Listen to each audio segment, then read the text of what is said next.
Have you ever wondered why being too nice always seems to cost more than it gives? Why the more patient you are, the more people push? Why the more understanding you become, the more you're misunderstood?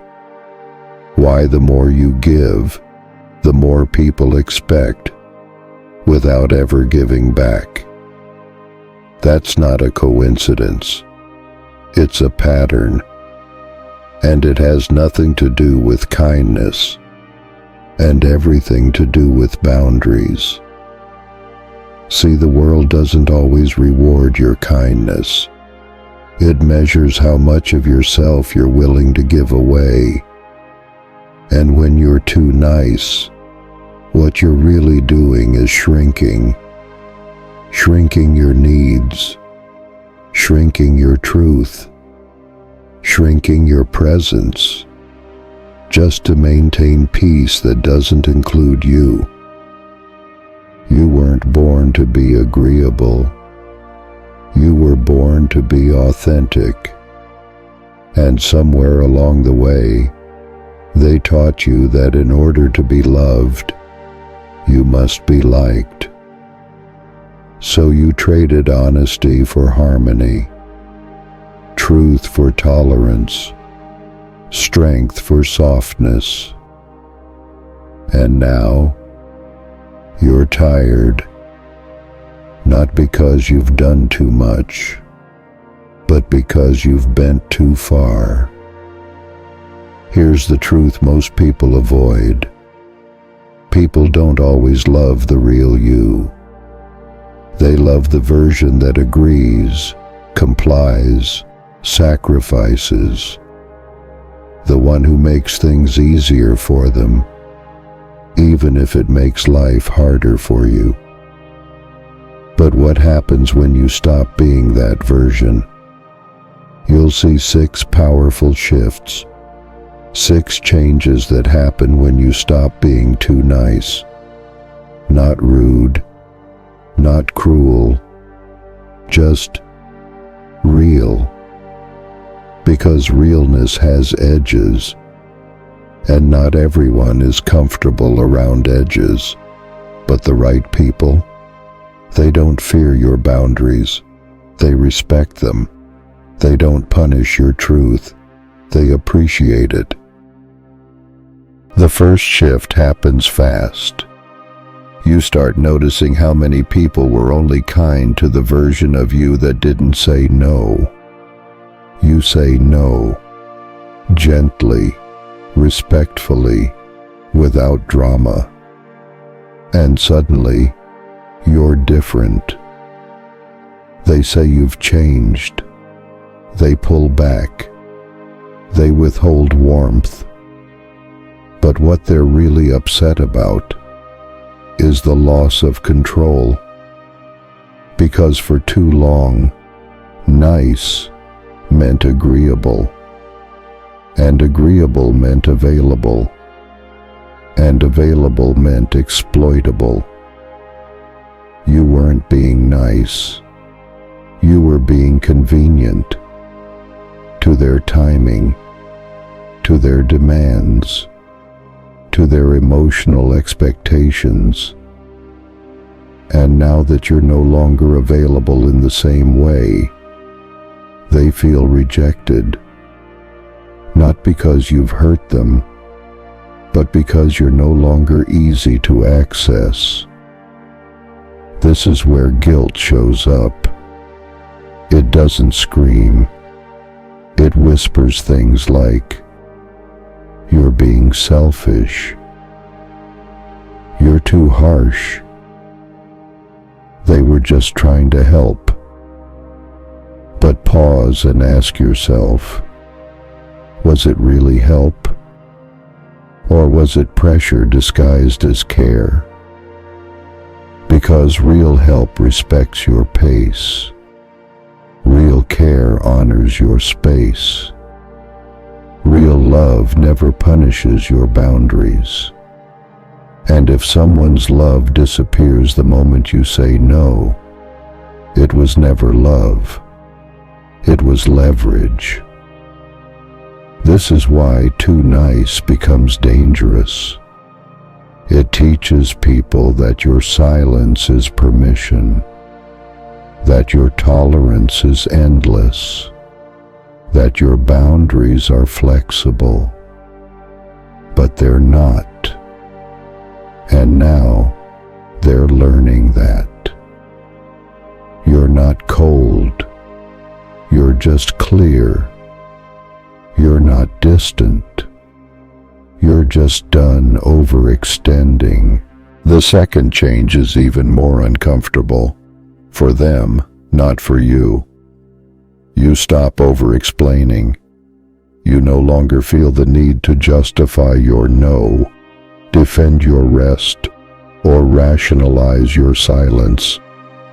You say less, and it speaks volumes. And that silence, it unsettles people. Not because it's aggressive, but because it removes their leverage. They can't twist what you didn't say. They can't argue with what you didn't explain. This is the part they don't tell you. When you stop over-explaining, you stop being emotionally editable. You stop letting people rewrite your truth through guilt or pressure. They might say, "Why can't you just talk about it?" Or, "It's not that deep. Why are you being distant?"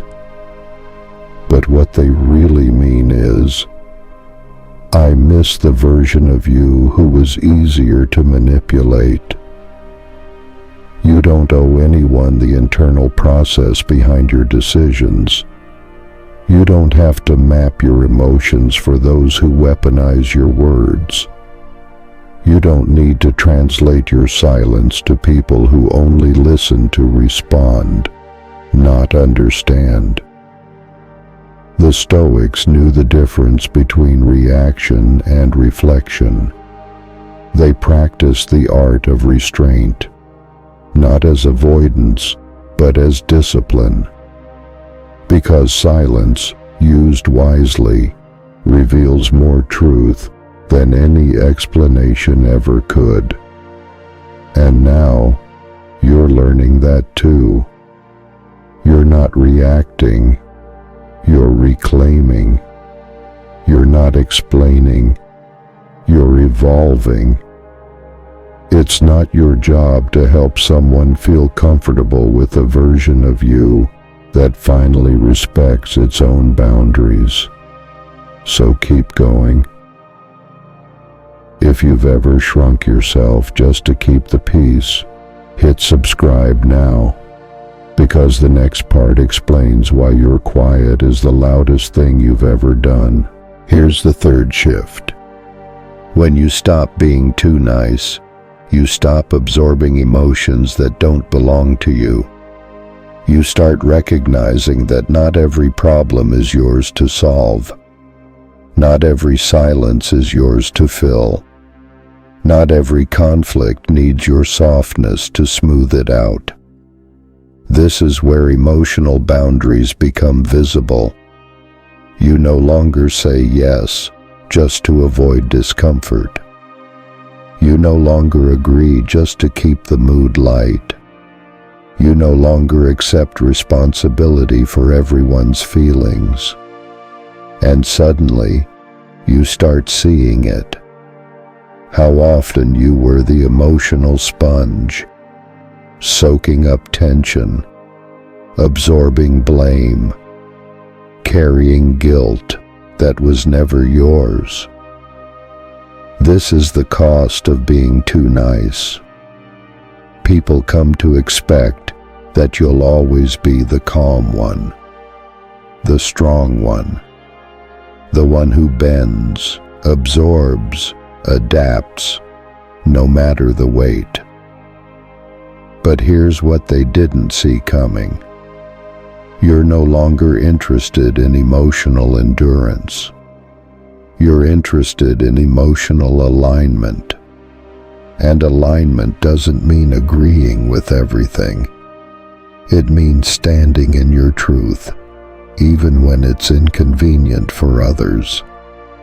It means letting people feel the consequences of their behavior without rushing in to soften the blow.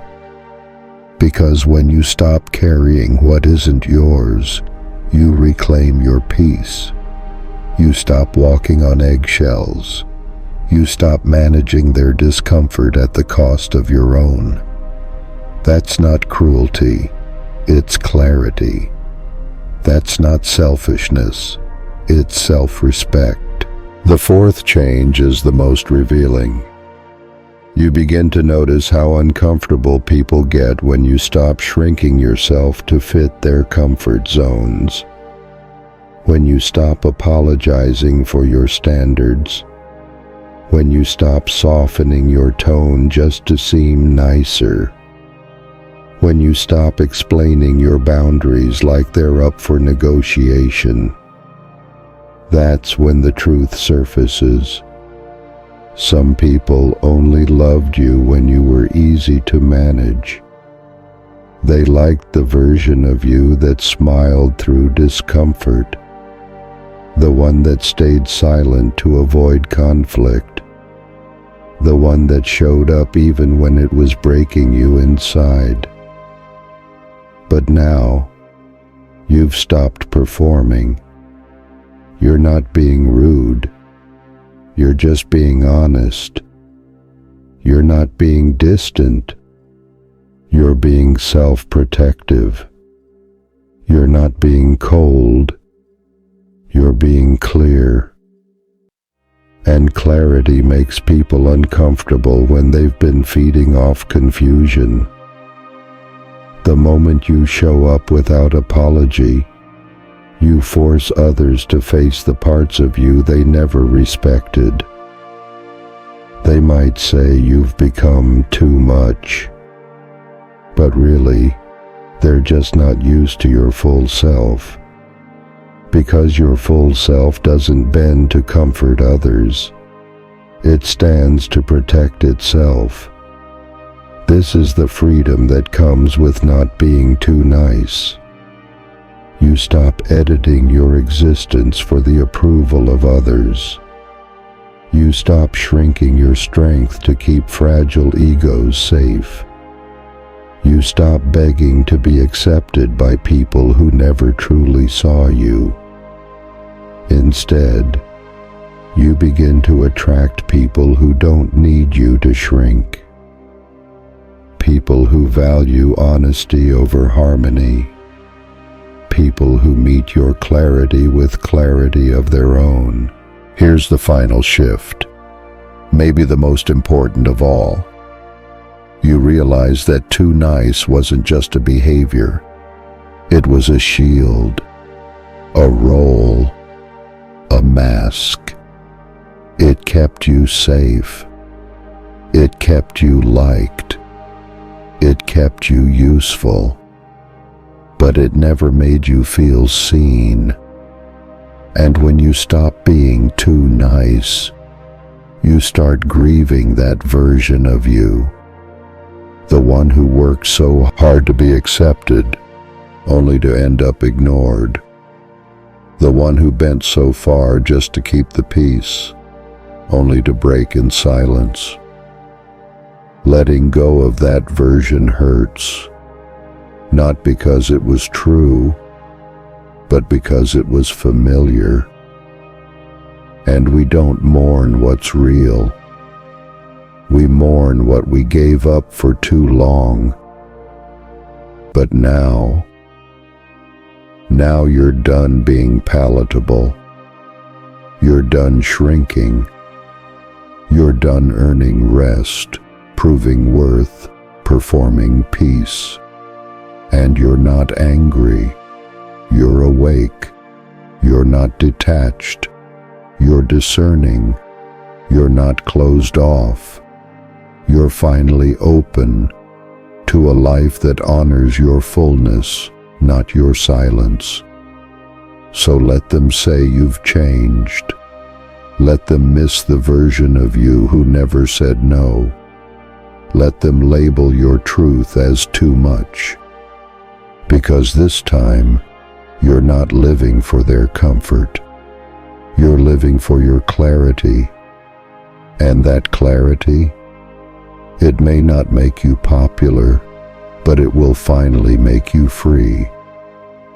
So here's the question. If being too nice was your way of surviving, are you ready to live without it? If you felt that land somewhere deep, subscribe now, because the next video doesn't just continue this journey, it exposes the final lie you've been taught about kindness.